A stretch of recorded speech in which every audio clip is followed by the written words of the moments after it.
Yet, when you turn around and go on a drug bust, a marijuana bust and all, this is simple. Potheads aren't, these people aren't people that are violent. They're not going to, give the cops. These are easy busts for them. They make a lot of money on them. It's set up that way for them to make a lot of money through the court systems, through the lawyers, through every facet of the government makes money off of them. And there's no statistics out there to back up this sort of severe penalties. We catch people who are drunk and give them a tap on the wrist and say, okay, now look, next time don't drink so much. Don't beat your wife up. Don't, come on. It's just true. And cannabis smokers aren't criminals. And there's nobody ever died ever smoking. There's never been a reported cannabis overdose ever in the history of man.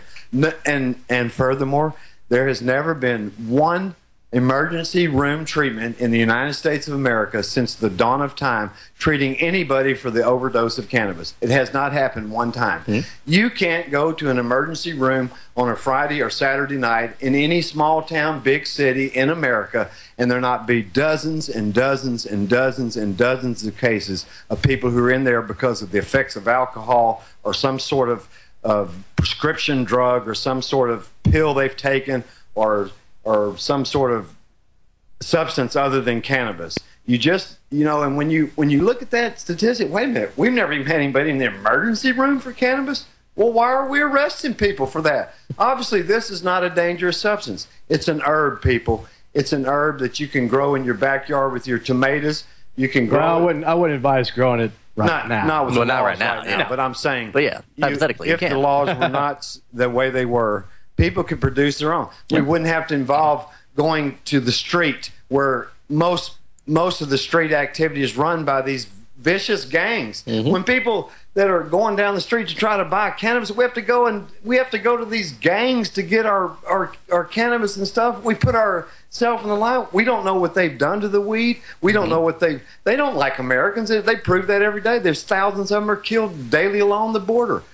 All in the sake of who's going to supply the weed to the people in the United States that want to smoke cannabis. And this is wrong. This is just absolutely wrong. And people have to wake up. You want to know why there's so much gang violence down there? Well, make anything illegal. Make coffee illegal and see how many gangs you have tomorrow selling coffee up and down the street. And see how many people that they'll kill over it, too, because they control the money and all. South Park did a beautiful episode here a while back where they made fried chicken illegal. Yeah. And they had gangs selling fried chicken underground. That was a great parody on exactly what's going on. And, you got to look back in 1937 when the Marijuana Tax Act was first passed. This was done by a group of 4 or 5 senators that met in private, unbeknownst to any other government agency or anything. They met in private, and they had private businessmen that were going to be affected by the production of hemp and the continuation of the production of hemp and all, and they devised this whole plan out of greed.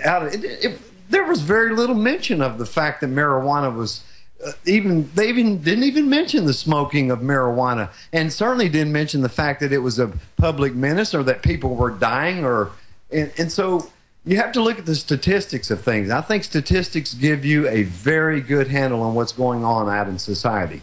And when you look at that statistic that 500,000 people a year die from the uses of alcohol and cigarettes, and we do nothing to these people, absolutely none. We don't have gangs of cops going to people's houses with 10 or 12 law enforcement fully armed to the hilt, knocking the door down, pushing the people on the ground, banging their heads on the floor, and all in the sake. So, well, we heard that you had a little weed here, or you got a couple of marijuana plants growing here and all.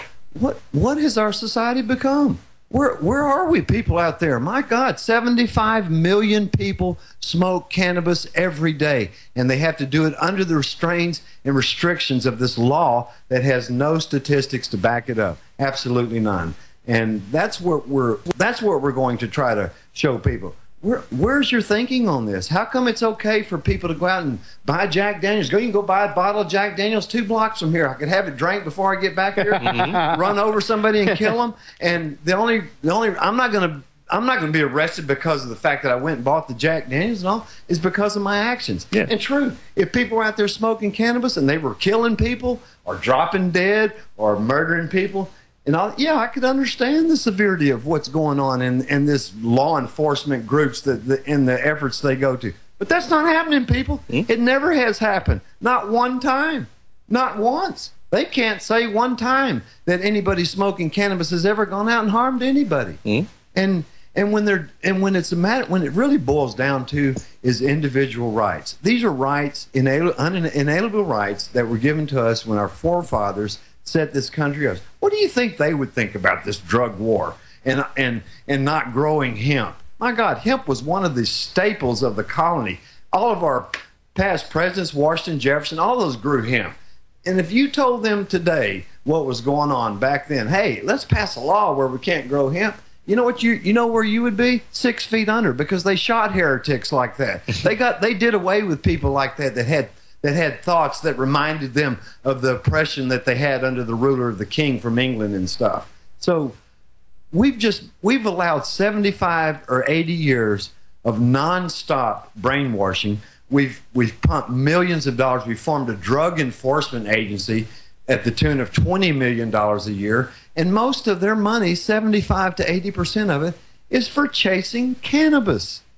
And there is just absolutely no foundation for it. There's no statistics that back up this sort of law, this sort of military police activity. Yeah, you're absolutely right. I mean, the perfect example of history repeating itself is the whole, alcohol prohibition era, the rise of the Al Capones and the gangs. I mean, the same things happened here with the drug war. You saw the Zetas, the Mexican drug cartel, and all these others rise up because of not just marijuana, but cocaine and all the other ones, and heroin and even on Fox News, Geraldo Rivera did an article about how we're helping them grow poppy fields. Right. And Russia's complaining because a lot of their citizens are being killed from heroin overdose. Yeah, and they want to go in and they want to burn down the poppy fields. Yeah, we're like, no, we can't do that, because if we kill the poppy fields, then the terrorists win. Of course, a few years earlier, they had anti-marijuana terrorists. Like, oh, you smoke marijuana, you're supporting the terrorists. Exactly. Well, the whole idea, and one statistic that a lot of people don't understand, when you take the deaths from all illicit drugs combined, heroin, cocaine, crack, methamphetamine. I'm going to leave cannabis off of that because there are no deaths reported from cannabis. But when you take the illicit drugs and all of the deaths that result from people using illicit drugs, aspirin kills more people a year. There are less people die from illicit drugs than die from aspirin overdose. Look at the deaths from prescription drugs alone. It exceeds 200,000 a year. 200,000 a year. Heroin, methamphetamine, cocaine kills less than 10,000 people a year. 10,000 people a year. Wait a minute. There's something going on here when you have 500,000 people dying from the effects of alcohol and cigarettes, and yet that's okay in our society. For some reason, it's okay to be a boozer. It's okay to be a drunk. It's okay to be addicted to nicotine. That's okay. It's no problem. And spend, up to $15, $25 a day for your habit. That's okay. We're not going to arrest you for it. You certainly have to worry about any jail time. How many people out there smoking cigarettes or that go home in the evening time and open a mixed drink or stuff like that? Do you think they worry about the door being kicked in and all that? This is what people who smoke cannabis go through every day. They go through it every day. They live in this fear that some neighbor is snitched on them and said, hey, wait, I've seen this guy smoking marijuana over there. We've got to take care of that because God knows that's dangerous. That's a terrorist for sure. Yeah. And yet the guy next door is drunk, beating his wife, and the cops don't even come out when the neighbors hear people screaming. They don't even call the cops to even report it because, that's their business. And all. We can't get involved in that and all. But dadgum, if they saw somebody walking down the street smoking a joint, there'd be 100 people on their cell phones driving by and say, hey, here we've got a criminal roaming the streets. Let's get him. Let's tackle him. Let's bash his head in the concrete and carry him off to jail and fine him and then put him in 12 months of drug classes and probation and let him pay his fees each month and all of that. None of that happens with the people who drink alcohol and smoke cigarettes. And those drugs are so far more dangerous. Cannabis shouldn't even be included in the same phrase with them. And that's where we are with this. And that's why I've decided to do this segment called the Cannabis Corner. We're going to look at the benefits of the cannabis plant. We've yet to find anything wrong with it. Well, there there are so many products out there that can be made from it. We're going to discuss each and every one of those. We're going to discuss the history of how this herb, and that's what it is, how this herb became illegal, how illegal it was that this law was ever even passed, how the Harvard Medical School and all of the physicians and doctors that prescribed to 85% of their patients were prescribed cannabis from every ailment that you can think of.